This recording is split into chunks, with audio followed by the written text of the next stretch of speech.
Week 3 of the fantasy football season, and here's wide receiver starts it this week. First start, CeeDee Lamb of the Dallas Cowboys. So CeeDee Lamb last week with a monster ball game versus one of the best defenses in the league. 11 catches, 143 yards. So this week, another great matchup at the Arizona Cardinals, one of the worst defenses in the league. Now Budda Baker on IR, and I think CeeDee Lamb has another monster ball game. And wouldn't be surprising to me this week if he puts up a top 5 performance versus a weak defense. And we know he's a very talented wide receiver. The next start's Josh Reynolds of Detroit Lions. So Josh Reynolds, so far, he's off to a great start. And we know him and Jared Goff obviously played together with the Los Angeles Rams. So right now the chemistry's been there. The rapport's been there. And the Lions definitely been looking for that second guy over the last couple seasons with Amon-Ra St. Brown to emerge. And Josh Reynolds, we saw some flashes last year. But right now, he's been the number 2 guy over there coming off a 2-touchdown game. And another home game here for the Lions. It could be a potential shootout with them and the Falcons. And I see Reynolds as a good start, and a guy could put up numbers once again this week. The next start, Zay Flowers of the Baltimore Ravens. So Zay Flowers, I think we're going to see more snaps out of him. Week 2, the snaps were limited, but he still went out there and made a couple plays, including a big deep ball in the middle of the field. So Zay Flowers, he's a great athlete. They've been pumping him up all offseason in training camp. Week 1, we saw a nice ball game. Week 2, not a great ball game, but like I said, limited snaps, he put up some fantasy points. And right now, week 3 in a good matchup versus the Indianapolis Colts, a team that really can't stop anything throughout the air. We just saw Nico Collins go over 100 yards and a touchdown in that one. So right now, with Odell Beckham banged up as well, Zay Flowers playing good football, and a guy they really like over there in Baltimore. He's definitely a start for me. Next start's another rookie, Jordan Addison of the Minnesota Vikings. So the first 2 weeks here, Jordan Addison's been the perfect number 2 wide receiver with Justin Jefferson over there for this Minnesota Viking team. So Addison, he could catch that deep ball, he could run the routes, and he's getting that single coverage, obviously, with double coverage and help over the top on Jefferson. And this week here, perfect matchup versus the Los Angeles Chargers that pretty much can't stop anything in the air. So right now, I think Addison has another good ball game. He's a top 20-30 wide receiver, I believe, for the remainder of the season if he keeps this going. And a guy to start this week's next receiver was staying in the same game, Mike Williams of the Los Angeles Chargers. So Mike Williams, we know he's an explosive playmaker. We know he's got one of the better quarterbacks in the league with the deep ball and Justin Herbert. And right now, it's put up or shut up time here for this Charger team. They're 0-2 to start the season, and they really got to start moving the ball and punching the ball in the end zone. I know in week 2, Keenan Allen found the end zone twice with a couple red zone drives where they couldn't punch it in. And this is where a big play receiver and a tall receiver like Mike Williams, a big target, can make some plays in the end zone. And it's going to be on the fast track over there, Minnesota Vikings. So right here, Mike Williams, I think he'll have a good ball game. He's an explosive wide receiver. We just saw him come off a nice ball game in week 2. And right here, once again, versus a mediocre Minnesota defense, he has another good one. The next starts Puka Nacua, Los Angeles Rams. So right now, the biggest pickup so far in the year we going in fantasy football has been Nacua. In the first 2 games of his career, 25 catches, and both ball games over 100 yards. So right now, he's been a target machine with 35 targets first 2 ball games. He's got a pretty decent matchup with the Cincinnati Bengals. That obviously their secondary isn't all that great this season here. And Nacua, he's like a mini Cooper Kupp, even though I just can't believe how many catches and targets he's gotten so far in this offense. But the only thing that obviously worries me about Nacua is when Cooper Kupp comes back, he's obviously going to lose some work and some targets and fantasy points. But right now, he's been a player that's come out of nowhere, even though they were raving about him in training camp, was this Ram team. So right now, he's playing great football. He's making a monster impact, and right now there's no way you could sit this guy anymore until at least Cooper Kupp comes back. Next starts Jamar Chase of the Cincinnati Bengals. So I know Jamar Chase, he was the 3rd, 4th overall pick in most fantasy drafts, but so far we haven't seen anything out of him, and Joe Burrow possibly could be out of this ball game. We haven't gotten word yet what the case is with his calf, but we saw him limping, we saw him banged up, and it's a serious injury, the calf. We saw with Rodgers, the calf was weak, and then took that hit, and his Achilles went in that ball game. So right now, it's a scary thing. Jamar Chase, we know, is a very talented wide receiver, but right now, he's just not getting the football in the places he needs to be getting it, and he's not making plays with 9 fantasy points and then 8 fantasy points in week 2. But right here this week in a must-win ball game, starting 0-2, already 2 games out of the division over here is the Cincinnati Bengal team. I think they got to get on track, and even if it's not Joe Burrow starting this game, you still got to put Jamar Chase in the starting lineup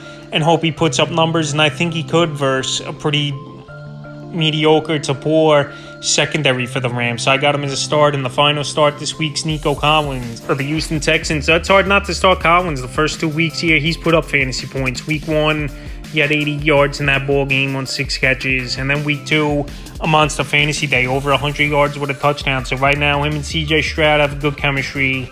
They were on the same page. He's the number 1 wide receiver.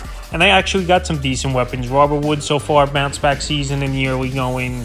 And Tank Dell, an impressive rookie that should be picked up off the waiver wire in most fantasy leagues this week. So right now, Nico Collins and this team probably will be trailing once again to the Jaguars early in this ball game. And then that's where it comes in, obviously, where he's got to go out there and throw the football Stroud another 40, 50 times in this one, where Nico Collins has been a target machine.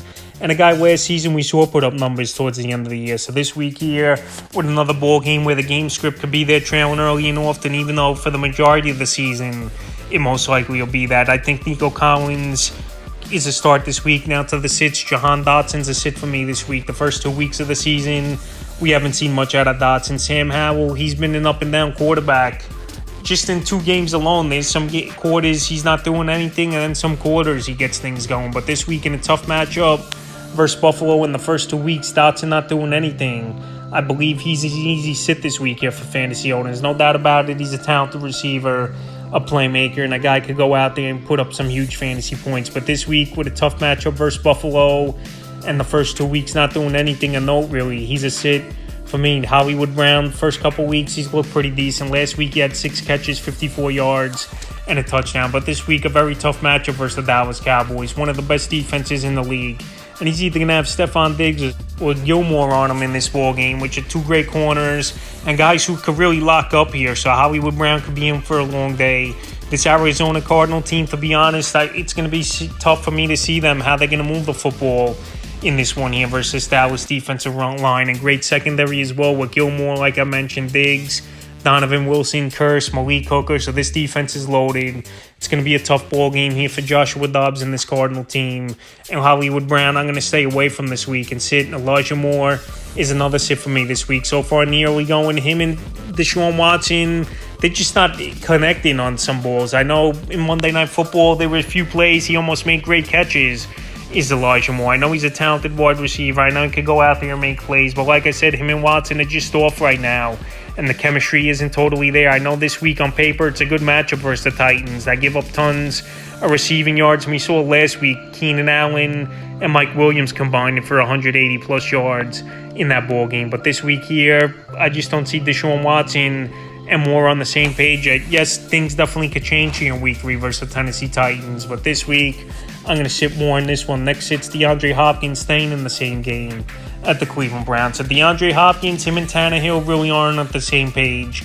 I know Hopkins, he's getting peppered with a lot of targets in the early going, but a lot of force feeding and just a lot of balls that are way off. And Ryan Tannehill on the road, we know he's not that good of a quarterback compared to what he is at home. It's a day and night difference. So right now, this week with a tough matchup at Cleveland, even though I know George Pickens just went off in that ball game versus the Browns, I could see Denzel Ward on Hopkins a lot in this game. He's one of the better corners in the league. And this Cleveland team, they're going to want to turn things around, and they got a good defensive line where they're going to get pressure on Tannehill, and there might not be a lot of opportunities where Hopkins is going to get the football quickly. The next sit's Rashad Bateman of the Baltimore Ravens. So Bateman, he hasn't done much the first 2 weeks. I know Beckham's banged up and injured and possibly could miss this ball game with the ankle injury. But right now, we haven't seen much out of Bateman.